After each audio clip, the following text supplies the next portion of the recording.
Ça, c'est quelque chose qui sonne très agréablement aux oreilles. Renaissance et italienne, bon, ça, on a l'impression que ça va ensemble. C'est quand même oublier que les Flamands, presque...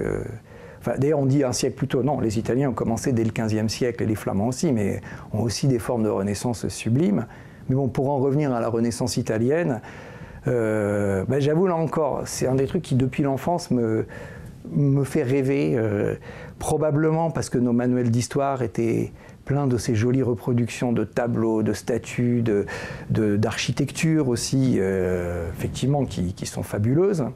D'autant plus qu'à l'époque, je crois qu'on enseignait quand même encore beaucoup l'idée que le Moyen-Âge, c'était sombre, c'était l'Inquisition, etc., et que la Renaissance apparaissait comme une espèce de rayon de lumière. Bon, après, les historiens ont quand même montré que c'était beaucoup plus complexe que ça. Mais la Renaissance italienne, pour moi, c'est effectivement un moment essentiel dans l'histoire de l'humanité. Précisément parce qu'elle part dans toutes les directions.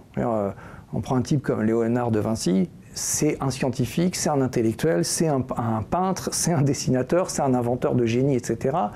Et au-delà du cadre de Léonard, qui est quand même assez particulier, mais c'est tous ces types qui, un peu partout en Italie, prennent leur pinceau, leur burin, leurs règles à calcul, etc. et qui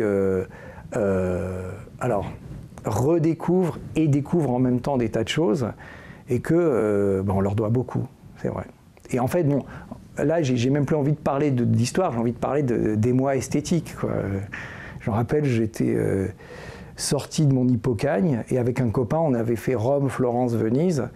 Et le souvenir le plus fort pour moi, c'était Florence. Je ne sais pas pourquoi, la Galerie des Offices, et de voir ces tableaux, au fond, il n'y a plus rien à dire, quoi. On regarde, on médite, on ne sait même pas ce qu'on pense. Pourquoi pas pleurer aussi? J'ai vu des gens pleurer d'émotion devant des trucs, et puis on se laisse porter un peu par les sentiments, et ça ne fait pas de mal.